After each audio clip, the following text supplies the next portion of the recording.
This will be a basic guide on how to do floor 20 of Mushin's Tower. Um, there's is sort of a random run that I did, but it's not perfect, but I think it's actually still worth looking at just because you get to sort of see some of the mistakes that I did, sort of see how to react to those mistakes, and hopefully, should you make those mistakes, you will know what to do, but hopefully you just won't make those mistakes at all. Um, so an important part of understanding or this floor is understanding the boss's attack rotation. He has sort of a default attack pattern um, that, for the most part, consists of 3 moves, one of which is guaranteed. The first move is always guaranteed to be the same move, followed by a second and third move, which he'll have like 2 options of 2 specific moves to do during that time period. So, starting off the fight, I drop my landmine. The beginning of the fight is pretty much the only time you will be able to freely CC him. Aside from this, he has one additional mechanic where he can be CC'd. Well, you have to CC him during that part. So I just start with a CC to get some free DPS beginning. So Poison Breath, and I start attacking. This attack that you just saw right here, this Shockwave attack, is, I guess, sort of a unique attack to this floor. It is unique in the sense that if you tank the hit, you will be stunned and receive a dot. One stack of that dot generally isn't too bad. You'll be able to survive. Actually, later on, I kind of mess up quite a bit and end up with 3 stacks of the dot, and you see that I can still survive there. But if you iframe this attack, whatever iframe you choose to use, you'll avoid the stun, but you will not avoid the dot.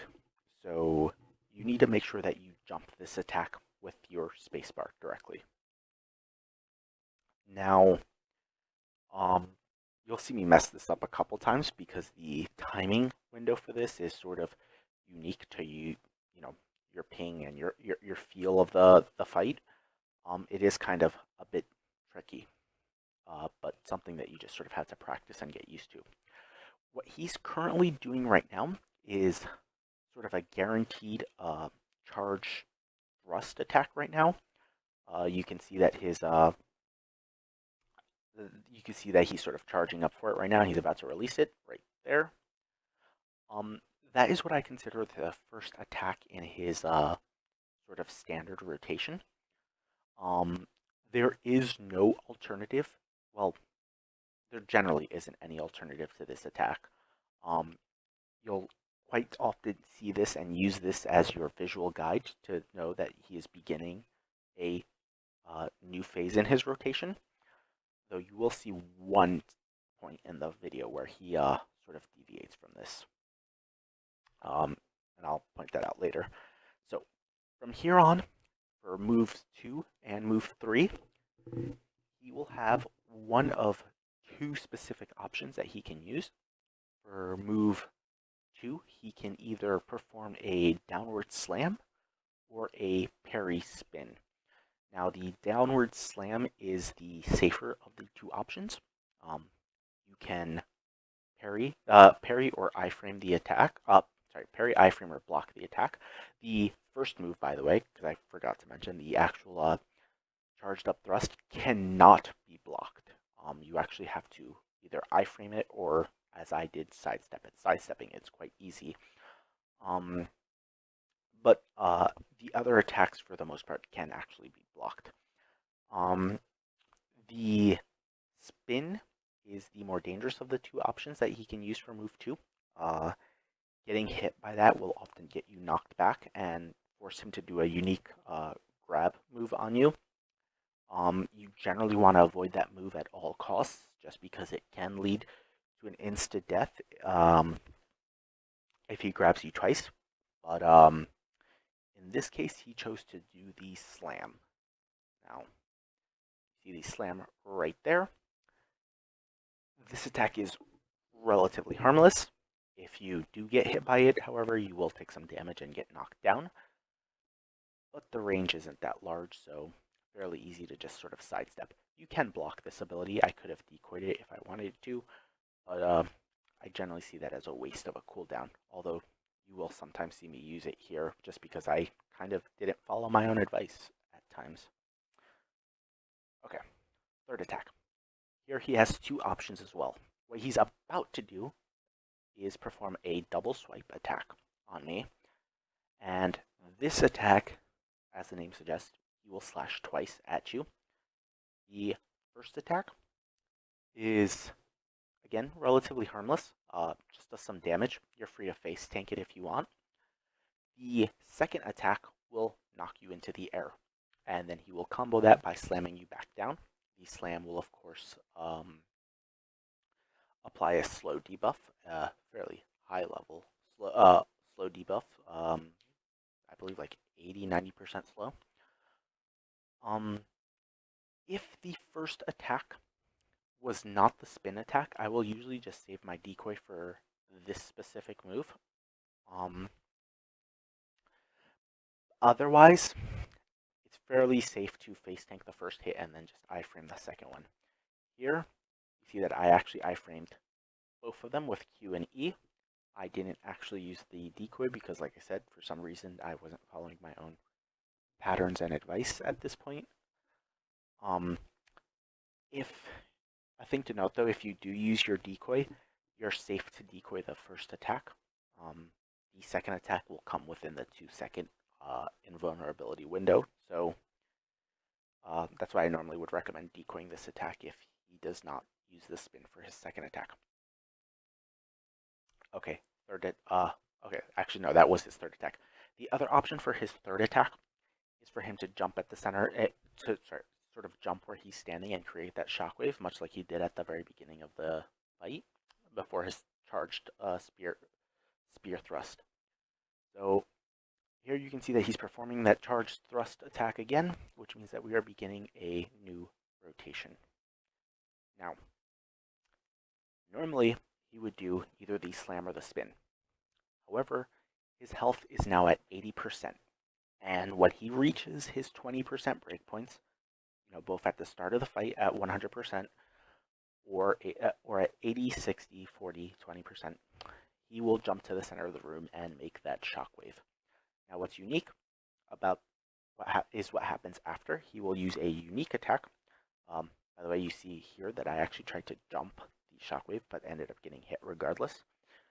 And you can see that I, 1, got stunned, and 2, if you look at my debuff, I now have a dot applied on me. And there's nothing that you can buy, no potion or anything like that, that'll cleanse that. You will actually have to time that out yourself. So, this unique attack, Golden Dragon Scimitar, has 2 phases to it. Like I said, he will do that at every 20% after 80%. With one exception, at 40%, he will do a move before doing this attack. So the Golden Dragon Scimitar has 2 phases to it. The first is a room-wide vacuum. It is not iframeable, and it will result in dazing you. And the second one is sort of a room-wide explosion, and that attack needs to be iframed. You will generally just F-roll, although you can tab escape as well out of the daze vacuum that happens. So you see that he is dazed me, vacuumed from the vacuum effect, and I immediately just F-roll. And for this attack, you can iframe it however you want. It's only 1 blast, so you can cue the blast if you want to. I use my C generally because I don't really use it for anything else in this fight, so I pretty much always am guaranteed to have it up for this attack. So he's done the attack. Okay, now what's unique about what happens next is he will try to perform a spin. This spin is different than the spin that he can potentially use for his second attack. It's unique in the sense that if you do not make contact with him, he will just sort of spin until he reaches the end of the room rather than a fixed distance. And it's unique in the sense that if you block the spin, he will be stopped in his tracks. So that's what I usually end up doing. You see that he's taking his spin animation right there. That is his animation that he is trying to spin. And you can see that I have decoyed. And I will just let him hit into my decoy, and bam, he has been stopped in his tracks. If I did not do that, he would have just spun until he hit that wall.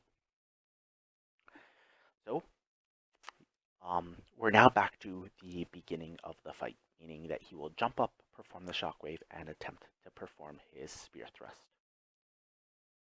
And jump, shockwave, and back to the basic rotation. So, spear thrust. And here you can see the spear slam for his second attack. Again, I did not follow my own advice and just sidestep it. Instead, I actually decoyed this. So, you can see that it's blockable. And attack number 2. Here, he's doing something different. He's doing the shockwave as opposed to the double swipe. Again, that is the second option that he can potentially use on you. So you can see that it's just a quick, the same mechanic as he does at the very beginning. And now we're back to the very beginning again. He is going to be using his first attack on me, which will be the charge thrust. And here we see that he is actually using his spin attack on me. That spin attack on me, I did not actually decoy, because you can see that it is still on cooldown. So I ended up getting lucky here because I get a random block for whatever reason. But normally this attack would be quite dangerous if you get hit by it. So you can see right there, the block pops up. And during this animation, he will parry any attack that comes into him, meaning you would get stunned if you hit into it. And more importantly, because of his distance, he would immediately try to grab me. And like I said, that grab is quite dangerous if you get hit by that grab. It will apply a healing debuff on you. And so that healing debuff combined with the dot that would come from tanking a shockwave, for example, that combination can be quite dangerous. But also, if he grabs you, he will have a tendency to, maybe do some move that might knock you back again. And if he grabs you again, then you are dead. It's just a wipe at that point. So I wait out the animation and I close the distance immediately. And so now we are back to the third attack. So double swipe. And we're going back to attack number 1. Thrust. Slam. And shockwave he went with this time. Thrust for number 1. And back to the center of the room, because it is 60%, meaning that he is going to do his mechanic again. So, center of the room, shockwave, vacuum, F-roll, and iframe the explosion. Followed by a spin. And there we go. Now, normally here, he would do his thrust attack, right? That we would expect from the very beginning of his rotation. After 1 minute, however, and this is semi-random, I've heard some guides say 90 seconds into the fight or something, but for me it seems to happen a little bit earlier. After 1 minute, he is capable of doing he will often do a unique attack at you. He will somersault over you, which will end in you being stunned. Now here, I was not predicting it, and you will see that I am actually going to get hit right there. So he does his shockwave, and I was sort of expecting him to then spear thrust, and he instead did the somersault stun. Now, I tabbed this immediately. This attack is blockable. If, you're paying attention, you probably should iframe, well, you definitely should iframe this. But if you don't, you want to get out immediately, because he will follow this up with a powerful Ember Stomp, That in and of itself does quite a bit of damage. And then he will do either his counter or his drink. So you see Ember Stomp immediately, and he does counter and drink, or drink and counter. He will do both of them, but he will do them in either order. What you're seeing now is the counter. So if you hit into this, he will do sort of the second attack of his double swipe or double slash, where he will knock you up and slam you back down. But you can hit into this and sort of iframe the slash.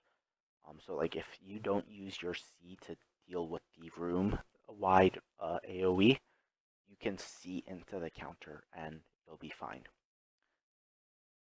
So he stops this, and immediately you see me decoy.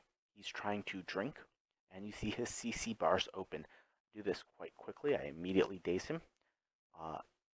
If you let him complete his drink, he will become immortal for a while. He will get a buff that will make him immortal. And if you let him drink twice, he will just kill you. It is the end of your run. So he will repeat this mechanic later on, thankfully without the somersault stun and also without the Ember Stomp, which will make things much easier for you. Because I have the Ember Stomp here, and because I'm not sort of trying for any like 2-minute kill achievement or anything, what I do is I get out of his Ember Stomp and I wire him. And basically what I'm doing is I am sort of stalling out for the Ember Stomp to end.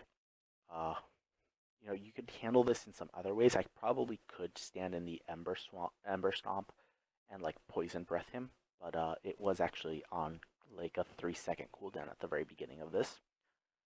So regardless, I just sort of step out and stall for the Ember Stomp to come out and shock him. Close the gap, and we are now in attack pattern number 2. That somersault stun counted as his actual first attack in that rotation, and you see me sort of sidestep while poison breathing because I'm expecting the spear thrust, but I did not pay attention to the fact that, this is actually attack number 2. So here you see the parry spin that he does. He will spin a short distance. If you get hit by it, you will get knocked back and knocked down. Now, he is 9 meters away from me. So immediately he is going to try to grab me. And like I said, that grab is quite dangerous. So what you want to do is immediately F roll to get up, and you want to hold down the Q button so that you can iframe as he comes into you. Now, what I did here was sort of something a bit fancy. I actually pressed 1 into Q. That one is not actually necessary, but you can see here that as I'm pressed 1 to go in, you can see if you look at his hand, there's sort of like those black fogs and shadows that you see that animation where he's trying to sort of run up to me and grab me, but I've already closed the distance. But I'm holding the Q button, and I iframe it. There you go. So that's what you want to do if you ever get knocked back far away from him, is you want to immediately get up and hold an iframe, so that you don't tank the grab. The 1 is completely unnecessary. You will see me mess up again in a little bit, and you will see that it's actually not required. So because I got away from him and he tried to do the grab, we are now back at attack number 1. That resets his attack pattern rotation. So thrust, it is to either spin or slam. That's slam. And then either jump or double swipe. Again, right here, I tanked the shockwave. And this is why you need to be prepared to always jump, because if the third attack happens to be a shockwave, then you will immediately go on to phase 1 after the shockwave, which is his thrust, and that thrust will knock you back and down. And you will not have time to sort of move around because of the stun. Like, the stun will last long enough that you get hit by the thrust. So right there, you see me get thrusted, and I get knocked back. I am now 10 meters away from the boss. Immediately, I F roll to get up and hold Q. See, no one necessary, and I just iframe the attack. Again, because he tried to grab me, we're back at the beginning of the rotation. So he is now still at 1, even though he just used the thrust. So there we go, we have a thrust, and we have a slam, and we have a shockwave. This time I actually did it correctly. Back to attack 1, thrust, and it's cancelled. Now, at 40%, you would normally expect him to jump back into the center of the room and do the vacuum explosion, gold dragon scimitar, whatever attack that I mentioned and that you have been seeing for a while now. But at 40%, before he does that, he will do this unique ability. And looking back at this video, I actually completely wasted my blue buff for no reason. I should have held on to that. I should have been paying attention. But he will jump randomly 3 times, creating shockwaves. You will need to dodge them. I actually don't. I get hit by this one right here. And you will then perform that counter drink mechanic that he did before. So here I'm stunned, but I know for a fact, by the way, you now see that I have 2 stacks of his dot damage debuff.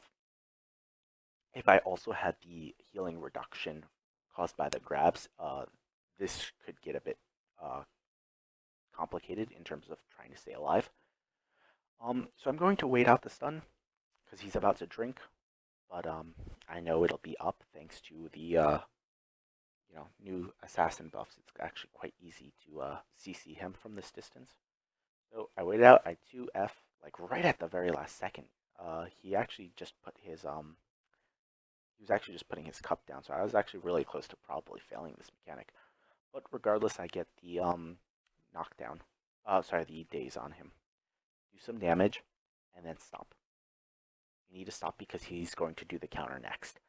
So at this point, you could do whatever you want. Essentially, you can wait it out if you want. You can hit into it. You see my C is up. I could see into this and force it out.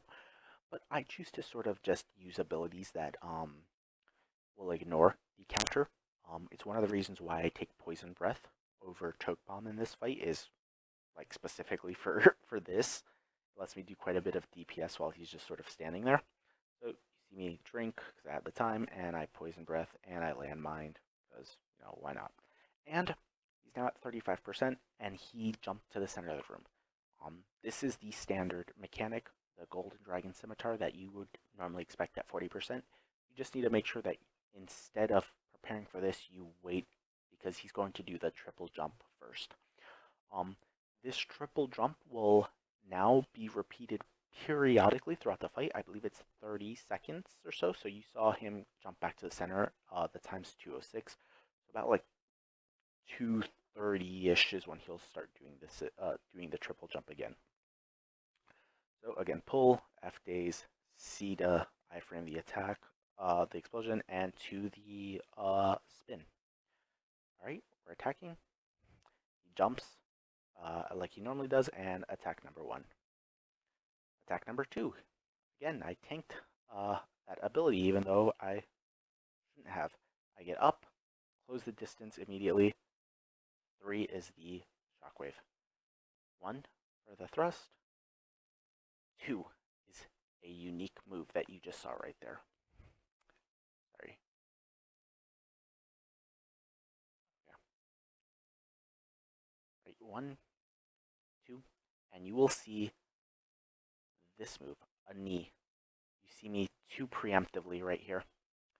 So the reason you see me too preemptively here is that after 40%, or after he hits below 40%, he will get 2 unique abilities that he can use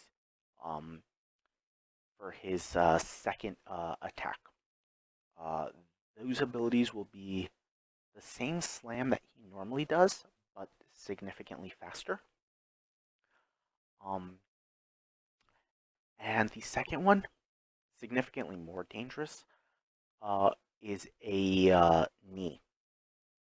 So the knee you want to avoid because it's exceptionally quick, stuns you, and if he does land it and you don't like tab escape it, he will grab you. And if he grabs you, he will do the same destroyer grab on you. Um, he will either punch you twice, or he will try to fling you away.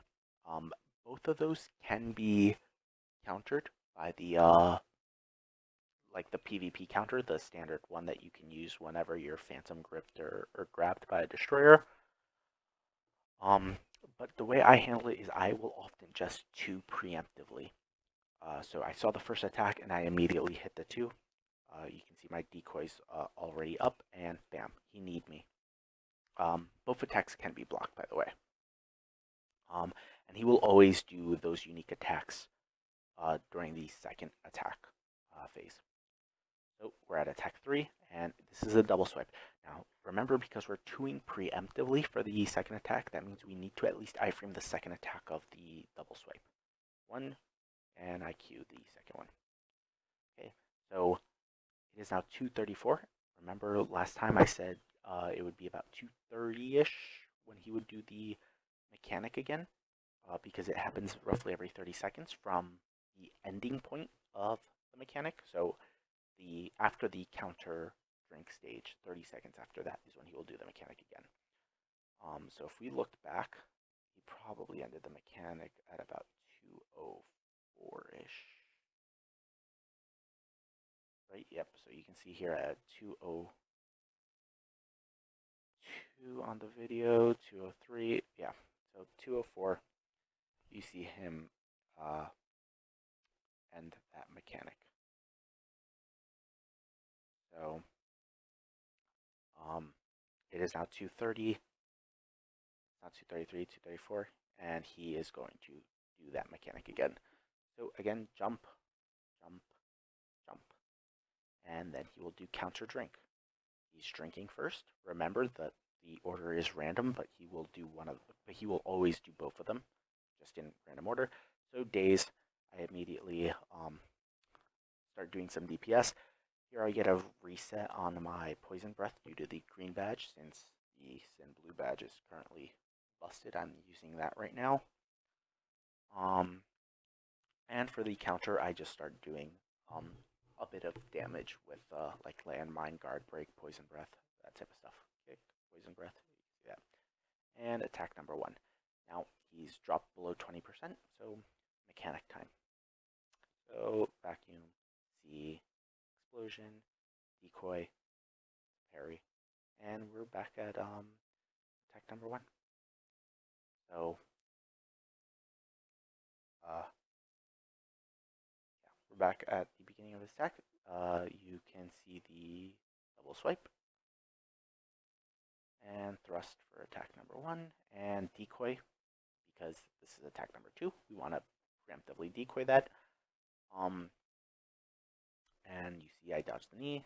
Attack number 3, we gotta iframe this. Stupid camera, it kind of helps to like limit how far you can push your camera back here, because otherwise you'll be clipping in through walls and stuff at the corner. And mechanic time, because it's past 30 seconds.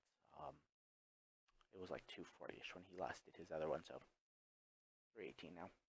So mechanic 1, 2, 3, and counter, followed by the drink, CC, and then I just blue buff and kill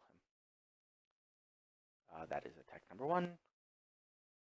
He does the spin. I kind of lucked out. I probably, just to be safe, should have tried to counter anyway, but whatever. He was low on health, and I figured I'd probably just be able to kill him. And so that's all there really is to it.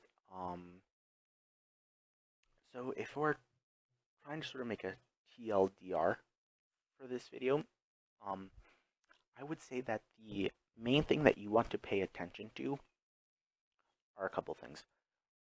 One, you're going to need to sort of just practice the shockwave, jumping the shockwave.